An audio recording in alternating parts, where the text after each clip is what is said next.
The mop bucket wheels squeaked against the polished marble floor as Rosa pushed it down the empty hallway. It was almost midnight and the concert hall was finally quiet. Just 2 hours ago, this place had been filled with people in fancy clothes, laughing and clinking champagne glasses during intermission. Now it was just her, the hum of the cleaning equipment and the faint smell of expensive perfume that still hung in the air. Rosa had been working as a janitor at the Belmont Concert Hall for 3 years now. Every night was the same routine. Wait for the audience to leave.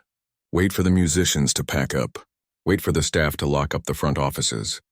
Then she and 2 other cleaners would spend the next 5 hours making sure every surface sparkled for tomorrow's performance. She didn't mind the work. The pay wasn't great, but it was steady. More importantly, it was quiet. After growing up in a loud, cramped apartment with 4 siblings, she had learned to appreciate silence. Her mother cleaned houses during the day. Her father worked double shifts at a warehouse. Rosa's job at the concert hall felt almost luxurious by comparison, even if she was still cleaning up after other people. Tonight, she was assigned to the main auditorium. This was actually her favorite part of the building. The seats were covered in deep red velvet. The ceiling had paintings of angels and clouds that looked like they might come to life if you stared long enough. And the stage. The stage always seemed to glow, even when the spotlights were turned off.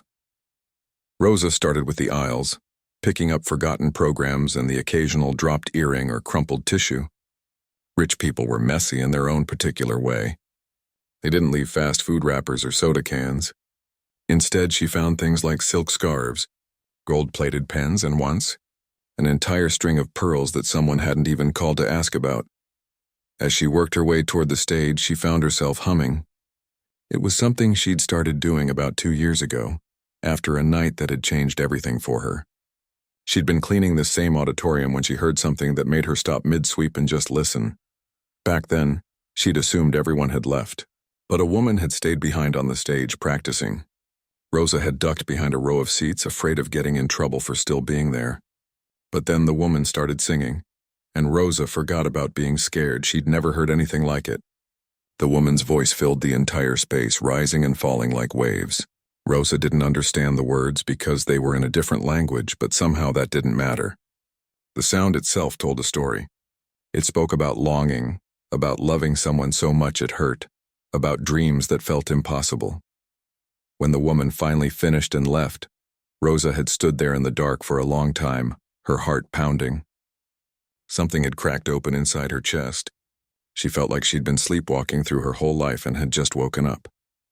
The next day, on her break, Rosa had looked up what she'd heard. After describing it to several people on her phone, she finally found it. Opera.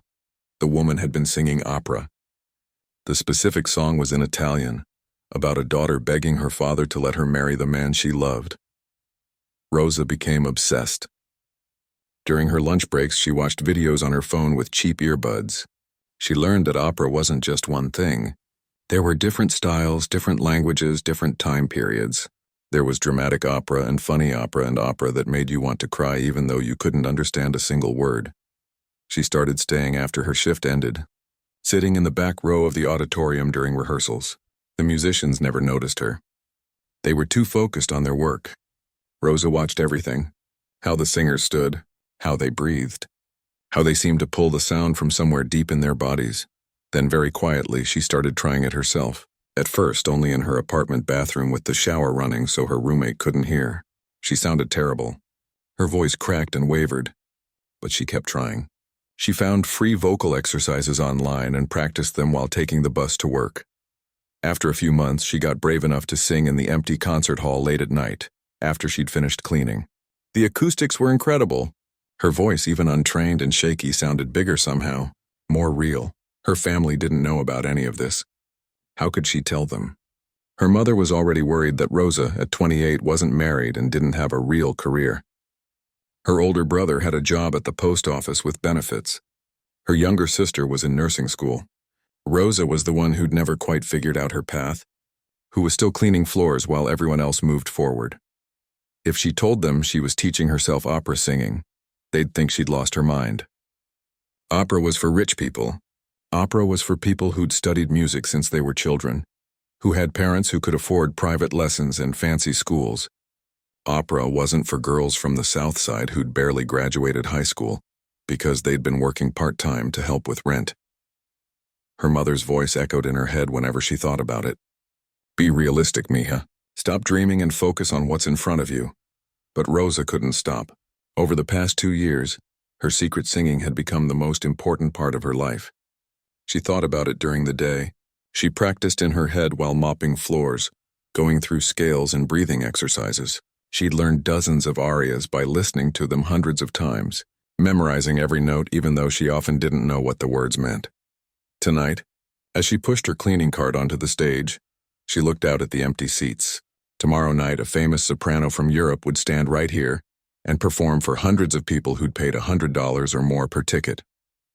Those people would go home talking about the wonderful experience. They'd feel cultured and sophisticated. Rosa set down her mop and stood at center stage.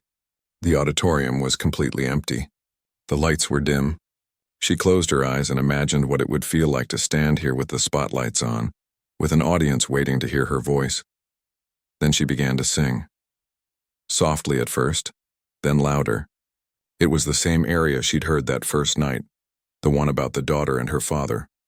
She'd practiced it so many times that the Italian words felt natural now, even if she had to look up what they meant. Her voice rose and filled the space. In these moments, Rosa wasn't a janitor anymore. She wasn't the daughter who disappointed her mother, or the woman who couldn't afford voice lessons. She was just a voice, pure and free, telling a story that people had been telling for over 100 years. She didn't hear the door open. She didn't see Frank, the elderly stagehand, standing in the shadows listening. She was lost in the music and the feeling of finally being exactly who she was meant to be, even if it was only for a few stolen minutes in an empty hall. When she finished, breathing hard, Frank cleared his throat. Rosa spun around, her face flushing with embarrassment. Don't stop on my account, Frank said, his weathered face breaking into a smile. I've worked here for 30 years and I've heard a lot of singers. That was something special. Rosa grabbed her mop, trying to look busy. I was just messing around. I should finish cleaning. Have you seen the notices in the break room?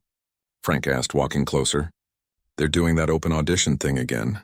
Anyone can try out. Rosa's heart skipped. She had seen the notices. She'd read them so many times she had them memorized, but actually auditioning? That was impossible. That was crazy. That was everything she'd been dreaming about for 2 years but was too scared to reach for. I don't know, she said quietly. People like me don't do things like that. Frank raised an eyebrow. People like you? You mean people with talent? Rosa didn't answer. She just went back to mopping, but her hands were shaking. Because deep down, in a place she barely wanted to admit existed, a tiny voice was whispering, "What if you could?" Rosa couldn't sleep that night. She lay in her small bedroom staring at the ceiling, thinking about what Frank had said. The open audition was in 3 weeks. 3 weeks to decide if she was brave enough to actually do this. The next morning, she sat at the tiny kitchen table in the apartment she shared with her cousin Lucia. Her phone was open to the audition registration page. She'd filled out everything except the final submit button, name, age, contact information. They wanted a video of her singing. Just 2 minutes. That was it. What are you looking at? Lucia asked, pouring coffee. Rosa quickly closed her phone. Nothing. Just work stuff. Lucia gave her a look but didn't push. They'd been living together for 2 years, and she knew Rosa kept things to herself. That was just how she was. For the next week, Rosa went through her normal routine, but the audition hung over everything like a storm cloud that wouldn't break. She cleaned the concert hall. She practiced late at night when no one could hear. She watched the same vocal coaching videos she'd seen 100 times before. Frank kept asking if she'd signed up yet. Each time she had a different excuse. She needed more practice. She wasn't sure which song to perform. She was too busy with work. The truth was simpler and harder to admit. She was terrified. Finally, with only 10 days left before the deadline, Rosa made a decision. She would record the video. If it was good enough, she'd submit it. If it wasn't, at least she'd tried and could stop wondering. She waited until her day off, when Lucia was at her shift at the restaurant. Rosa set up her phone on a stack of books, positioning it to show her from the waist up. She'd changed clothes 4 times before settling on a simple navy blue dress. Nothing fancy, but neat and respectful. The song she chose was one she'd been practicing for months. It was called O mio babino caro, which meant "Oh my dear father" in Italian. The story was about a young woman begging her father to let her marry the man she loved. If he refused, she said, she'd throw herself in the river. It sounded dramatic, but the music was beautiful and gentle, filled with longing and hope. Rosa pressed record and started singing. Halfway through, she stopped. She'd been too stiff, too nervous. She tried again. This time she forgot the words in the middle and had to restart. On the fourth attempt, she got angry at herself and her voice came out harsh. She sat on her bed, frustrated. This was exactly why she couldn't do this. She wasn't a real singer. She was a janitor who'd taught herself from YouTube videos. What made her think she could compete with people who'd studied at music schools? Then she remembered something. The first time she'd heard opera, she didn't care about technique or training. She'd just felt something deep and true. That's what music was supposed to do. Not impress people with perfect notes, but make them feel something real.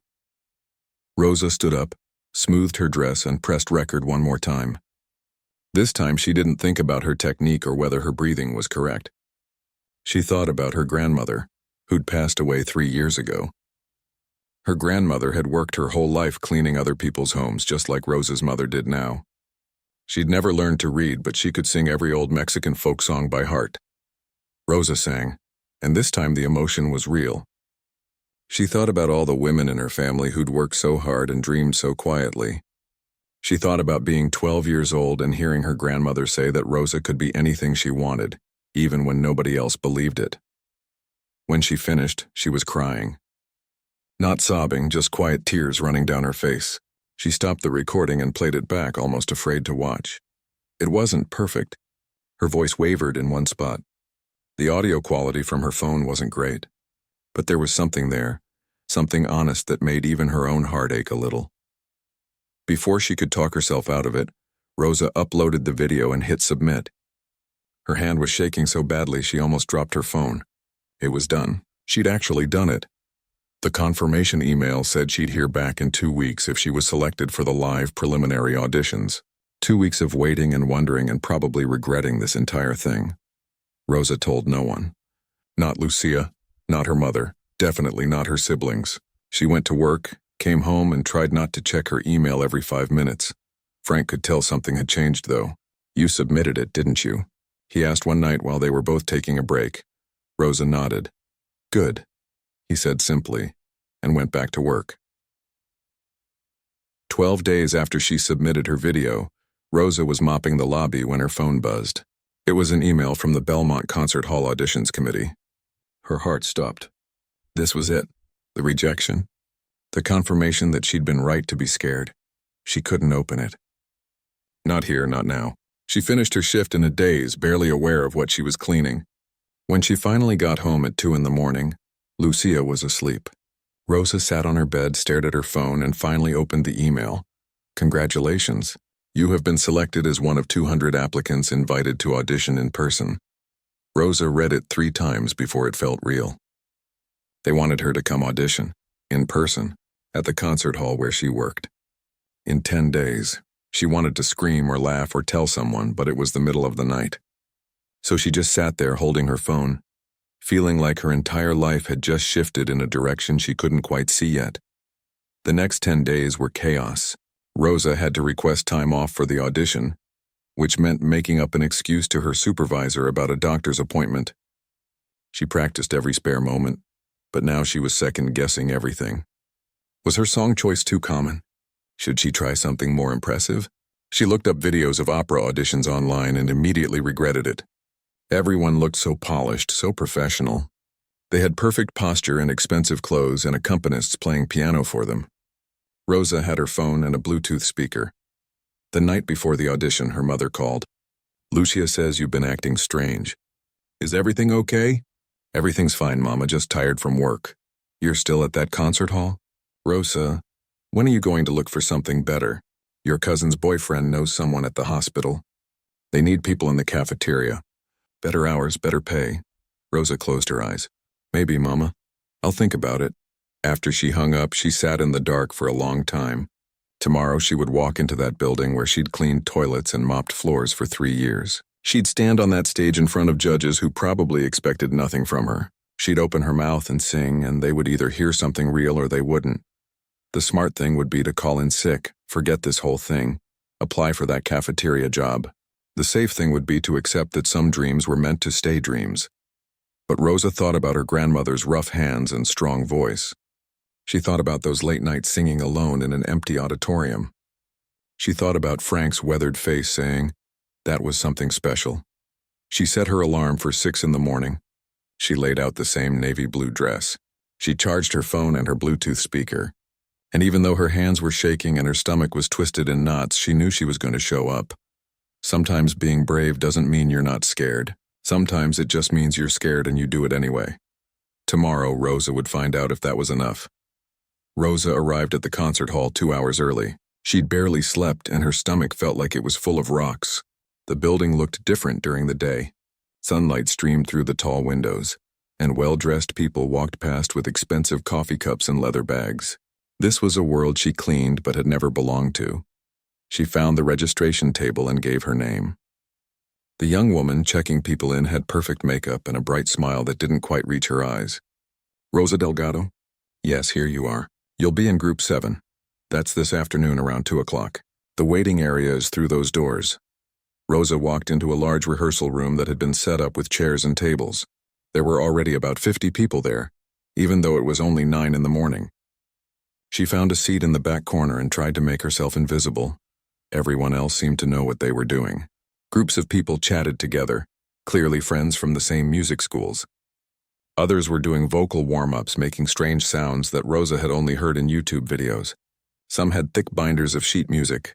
Others were dressed like they were already performing, in concert blacks or elegant dresses with perfect jewelry. Rosa looked down at her navy blue dress and felt immediately out of place. She clutched her phone with her backing track like it was a life raft. A girl who couldn't have been more than 20 sat down nearby. She had perfect posture and was wearing what looked like a very expensive outfit. She pulled out a folder and started reviewing music, humming quietly to herself. First time? The girl asked without looking up. Rosa nodded, then realized the girl wasn't looking at her. Yes, she managed to say, I can tell. You look terrified. The girl finally glanced over and her expression wasn't mean, just matter of fact. I'm Priya. This is my 3rd year auditioning. Haven't made it past preliminaries yet, but my vocal coach says this is my year. Rosa, she said quietly. Where did you study? Priya asked, still reviewing her music. I didn't. I'm self-taught. Priya's head snapped up, her eyes wide. Self-taught? Like no conservatory at all? Rosa shook her head, feeling her face get hot. Wow, that's bold. Priya turned back to her music, and Rosa couldn't tell if she was impressed or thought Rosa was crazy. The morning dragged on. Rosa watched group after group get called. Each time someone came back from auditioning, others crowded around asking how it went. Most people looked disappointed. A few looked devastated. One girl came back crying. The judges are brutal this year, someone whispered.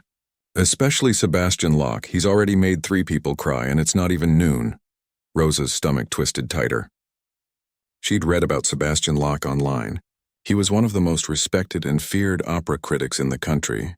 He'd been a professional opera singer before an injury ended his career, and now he reviewed performances for major newspapers. People said he had impossibly high standards and showed no mercy. By the time Group 7 was called, Rosa felt sick. She followed 12 other people down a hallway she'd walked hundreds of times before, but now everything looked different. These weren't the quiet halls she mopped at midnight. These were the halls of a real concert venue, filled with important people making important decisions. They were led to a waiting area just outside the auditorium. Through the doors, Rosa could hear someone singing. The voice was incredible, technically perfect. When that person finished, there was a long pause. Then a man's voice said something Rosa couldn't make out. The tone didn't sound happy. One by one, people were called in. Each audition lasted about 5 minutes. Some people came out looking relieved. Others looked crushed. No one looked happy. Finally, a woman with a clipboard called her name. Rosa Delgado. Rosa stood on shaky legs and followed her through the doors. The auditorium was mostly dark, with just the stage lit up. Rosa had to walk down the aisle past rows of empty seats to reach the stage stairs. At the judges' table, she could make out 3 people. One was a woman with silver hair pulled back in a tight bun. Another was a younger man taking notes. And in the center was Sebastian Locke, looking at his phone with an expression of complete boredom. "Name and what you'll be performing?" the silver-haired woman asked. Her voice was kind but tired. "Rosa Delgado. I'm singing O mio babino caro by Puccini." Her voice came out smaller than she'd hoped. Sebastian Locke looked up from his phone for the first time, his eyes scanning her appearance. He sighed, a small sound that somehow carried across the entire auditorium, and went back to his phone. That sigh said everything. It said she didn't look right. It said she didn't belong here. It said he'd already decided she was wasting his time. Rosa felt something crack inside her chest. She'd been scared before, but now she was angry. She'd worked 3 jobs to help her family. She'd taught herself to read music. She'd practiced for 2 years in secret, stealing moments in the early morning and late at night. And this man couldn't even put down his phone long enough to hear her. She pulled out her phone and connected it to the small Bluetooth speaker she'd brought. Her hands were steadier now, fueled by something that felt like fire. The backing track started. It was just a simple piano recording, nothing fancy. Rosa closed her eyes for a moment, pushing away the judges, the fancy auditorium, Sebastian Locke's bored sigh. She thought about her grandmother. She thought about all those nights alone on this very stage, singing to empty seats. She began. The first notes came out soft and gentle, just like the song required. The Italian words felt natural in her mouth now, after months of practice. O mio babino caro mi piace bello bello. She wasn't thinking about technique anymore, she was just telling the story. A daughter pleading with her father. A girl who wanted something so badly she couldn't imagine living without it. Rosa knew that feeling. She was living it right now. As the song built toward its emotional peak, something shifted. Rosa opened her eyes and looked directly at the judges. Her voice grew stronger, more powerful. This wasn't a performance anymore. This was her truth, her heart. Everything she'd kept bottled up for years coming out in waves of sound. She saw the silver-haired woman sit up straighter. The younger man stopped taking notes and just listened. And Sebastian Locke. He'd put down his phone. He was staring at her, his expression unreadable. Rosa hit the final high note, letting it ring out through the auditorium. The acoustics she knew so well carried her voice to every corner of the room. When she finished, she was breathing hard, her heart pounding. There was silence. Long, terrible silence. Then the silver-haired woman stood up. She started clapping, and Rosa saw there were tears on her face. The younger man joined her, applauding with genuine enthusiasm. Sebastian Locke sat very still for a moment. Then slowly, as if it pained him to do so, he stood as well. His eyes were wet, and he was clapping. Sebastian Locke, who had made 3 people cry that morning, was standing and clapping for her. "Where did you study?" the silver-haired woman asked, her voice full of emotion. "I didn't. I work here. I'm a janitor. I taught myself." The woman's hand went to her mouth. The younger man leaned forward, interested now. Sebastian Locke sat down, heavily in his chair, shaking his head like he couldn't quite believe what he'd just heard. "Thank you, Miss Delgado," the woman said. "We'll post results tomorrow on the website, but I can tell you right now you'll be moving forward to the finals." Rosa walked off that stage in a daze. She'd done it. She'd actually done it. And for 3 minutes and 42 seconds, she'd made even the harshest critic in the business put down his phone and listen. Rosa didn't tell anyone about the audition, not at first. She went back to work that night like nothing had happened, mopping the same floors, cleaning the same bathrooms. But Frank noticed the difference in her immediately. "You did it, didn't you?" he said, grinning. "You made it through." Rosa couldn't help but smile. "I did. Finals are in 3 weeks." Frank whooped so loud it echoed through the empty hallway. "I knew it. I knew you had something special." What Rosa didn't know was that someone had recorded her audition on their phone. Not officially, But another contestant had been filming themselves warming up in the hallway when Rosa walked out. In the background, you could hear her voice coming through the auditorium doors. That person posted the video online with the caption, "This janitor just made Sebastian Locke cry." No training, just pure talent. By the next morning, the video had 10,000 views. By that evening, it had 500,000. Rosa's phone wouldn't stop buzzing with notifications. People were tagging her, sharing the video, arguing in the comments. Most of the comments were positive. People were inspired by her story. They loved the idea of someone with no formal training competing against conservatory graduates. They called her brave and authentic and a breath of fresh air. But not everyone was happy about it. "This is insulting to real opera singers," one comment read. "Opera requires years of training. You can't just show up and expect to compete with people who've dedicated their lives to this." "She's just a diversity pick," another said. "They're letting her through for the story, not the talent." "What about all the trained singers who didn't make it? This is a slap in the face to them." The negative comments hurt more than Rosa wanted to admit. She put her phone down and tried to ignore it, but the words stuck in her head. Maybe they were right. Maybe she didn't deserve to be in the finals. Maybe she was just a novelty act, a feel-good story for the internet. At work the next night, people treated her differently. Some of the other staff members congratulated her, but others seemed uncomfortable, like they didn't know how to talk to her anymore. Her supervisor called her into the office. "Rosa, I've been hearing things," Mrs. Chen said, her face serious. "Something about you being in the competition?" Rosa's stomach dropped. "Yes, I auditioned. I didn't think it would be a problem." "It's not a problem exactly, but we need to be careful about boundaries. You're an employee here. Some people might think you had an unfair advantage. Access to the building, that sort of thing." "I practiced on my own time," Rosa said quickly. "After my shifts, when the building was empty. I believe you," Mrs. Chen interrupted. "But appearances matter. If you make it further in this competition, we'll need to have a conversation about your employment here. We can't have conflicts of interest." Rosa left the office feeling sick. She could lose her job over this, the one steady thing in her life gone because she dared to dream bigger. That night she sat in her apartment with Lucia, who'd finally gotten the whole story out of her. "So let me get this straight," Lucia said. "You taught yourself opera. You made it to the finals of this huge competition, you're going viral online, and you're worried about what people think?" "It's not that simple," Rosa said. "These other people, they've trained for years. They've spent thousands of dollars on lessons. They've earned their place there. I just showed up. And you think that makes you less deserving?" Lucia shook her head. "Rosa, you worked 2 jobs, so you could keep this one that lets you stay near the music. You practiced in secret for 2 years. You taught yourself a whole different language that's not just showing up. That's dedication." Before Rosa could respond, her phone rang. Unknown number. She almost didn't answer, but something made her pick up. "Is this Rosa Delgado?"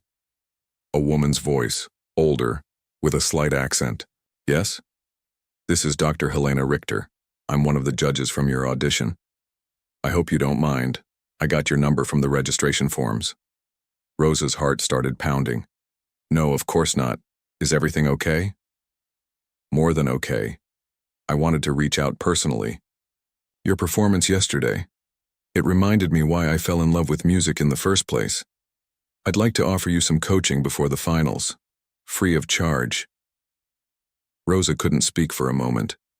Dr. Helena Richter was legendary. She'd trained some of the most famous opera singers in the world. I don't understand. Why would you do that?" "Because talent like yours doesn't come along often. And because I see myself in you. I grew up in Romania, very poor. I didn't have formal training until I was 23.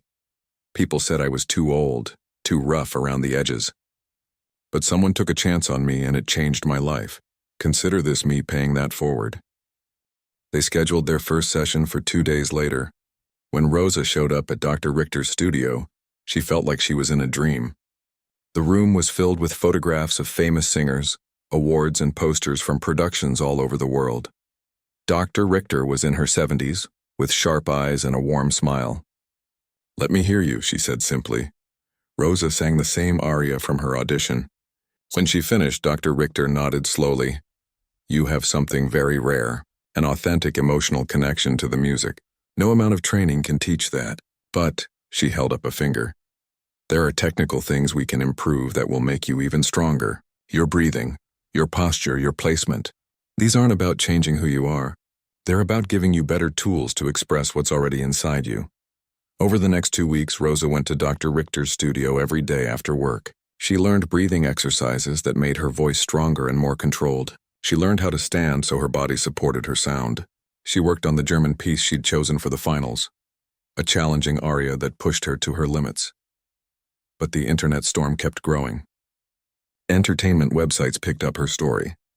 Janitor turned opera singer became a headline across dozens of sites.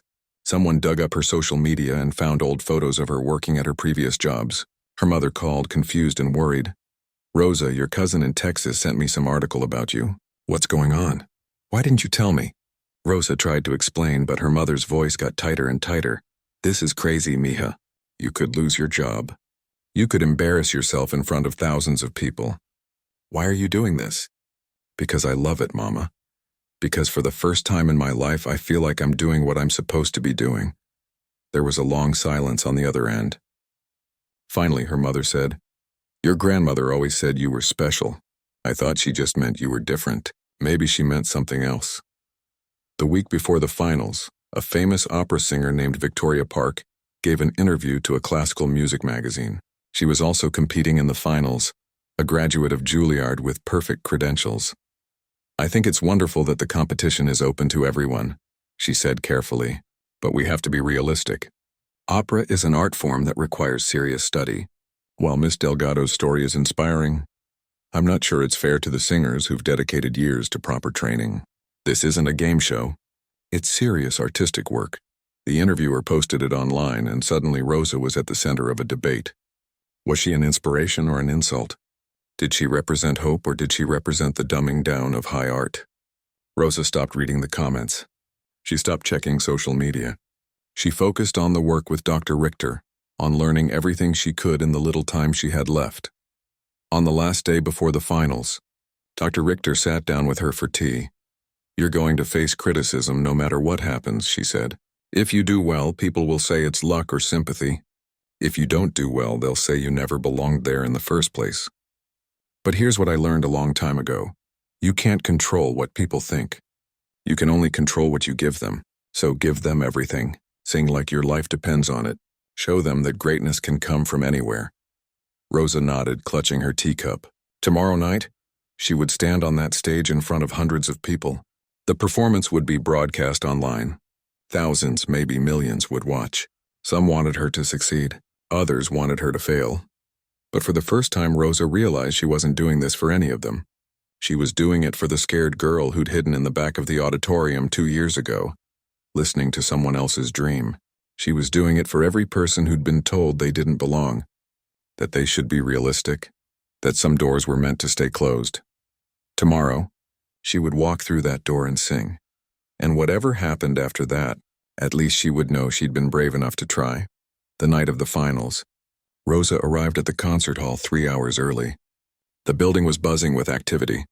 Cameras were being set up for the live stream. People in headsets rushed around checking sound and lighting. This wasn't just an auditorium anymore. It was a stage for something much bigger. Rosa sat in the dressing room, staring at herself in the mirror. She'd borrowed a dress from Dr. Richter, a simple black gown that was elegant without being flashy. Her hands wouldn't stop shaking. There was a knock on the door.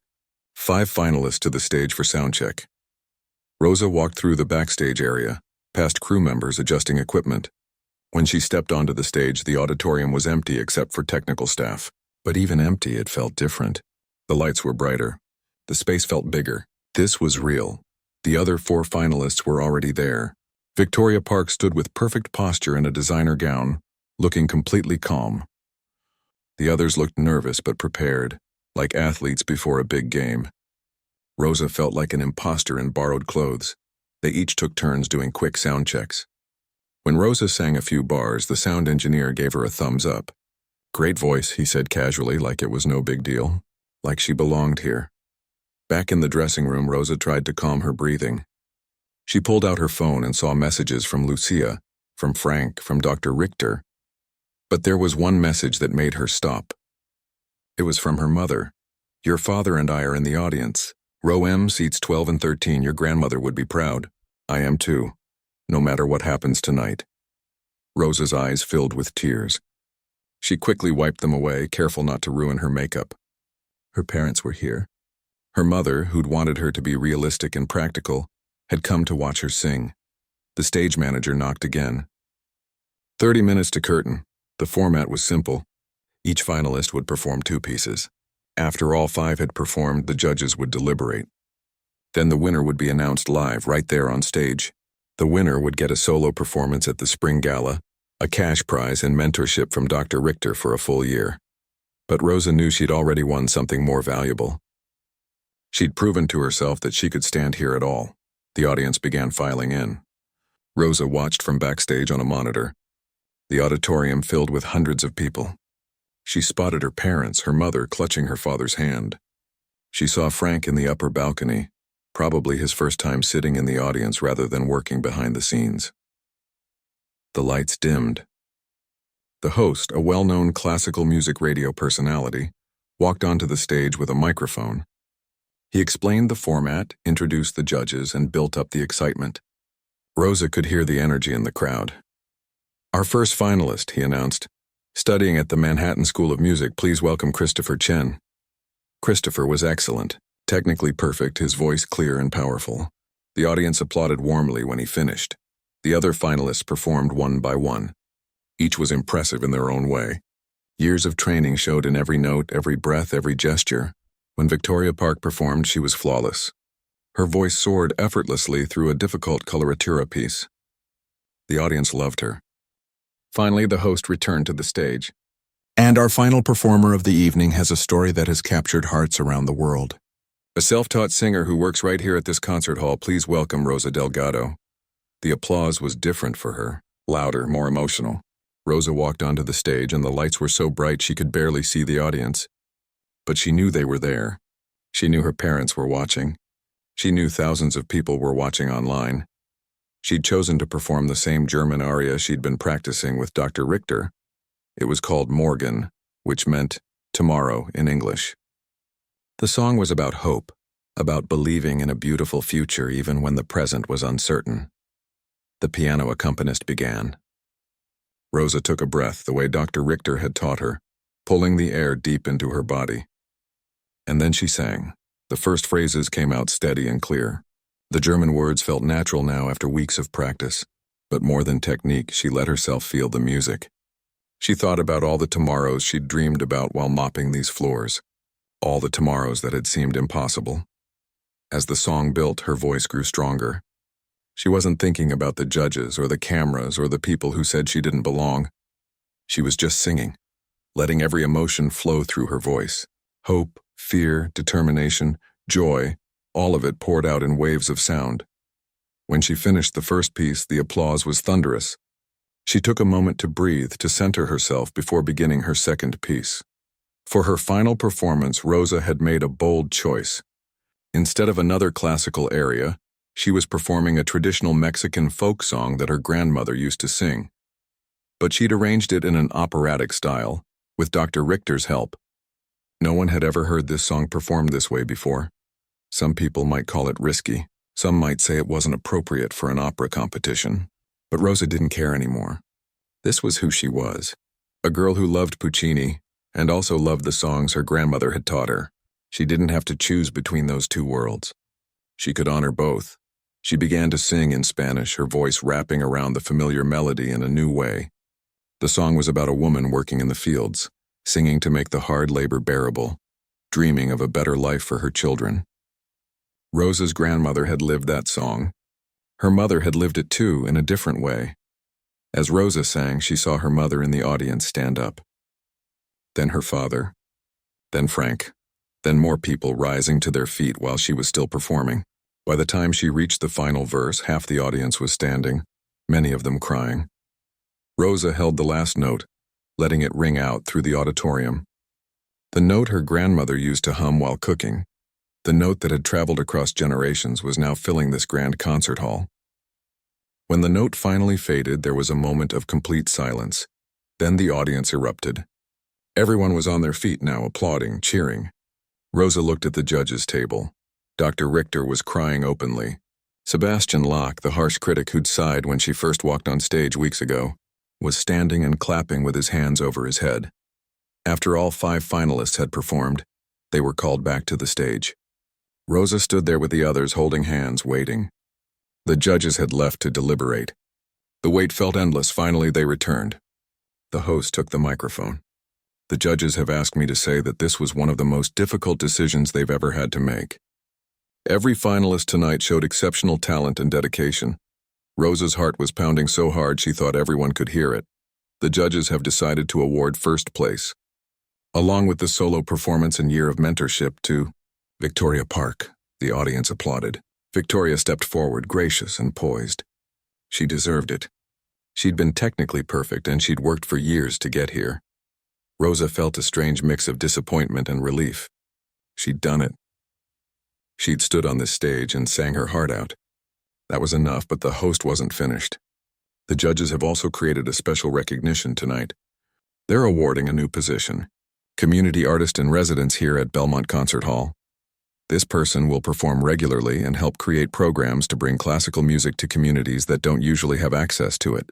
This position goes to Rosa Delgado. Rosa couldn't process what she was hearing. The host continued. Additionally, an anonymous benefactor has provided a full scholarship for Rosa to study at the conservatory of her choice. Dr. Richter came up on stage and hugged her. The anonymous benefactor is Sebastian Locke, she whispered. You changed his mind about what matters in music. Rosa looked out at the audience and found her parents. Her mother was sobbing, her hand over her mouth. Her father had his arm around her, tears streaming down his face. Frank was whistling and cheering from the balcony. 6 months later, Rosa stood on that same stage for her first official concert as artist in residence. She'd enrolled in the conservatory part-time while keeping her new position. She was still learning, still growing, still making mistakes sometimes, but she was also teaching. She'd started a program bringing free music lessons to kids in her old neighborhood. Kids who looked like her, who came from families like hers, who'd been told certain dreams weren't for people like them. Before the concert began, Rosa walked to center stage and looked out at the full auditorium. She thought about that scared janitor who used to sing alone in the dark. She thought about her grandmother's rough hands and strong voice. She thought about every person who'd ever been told they didn't belong somewhere. Then she opened her mouth and sang, her voice filling the space with proof that greatness can come from anywhere, that stages aren't just for the people who were born knowing they belonged there. Sometimes they're for the people who had to fight their way there, who had to believe in themselves when nobody else did. And sometimes, if you're brave enough to sing your truth, even the critics will weep.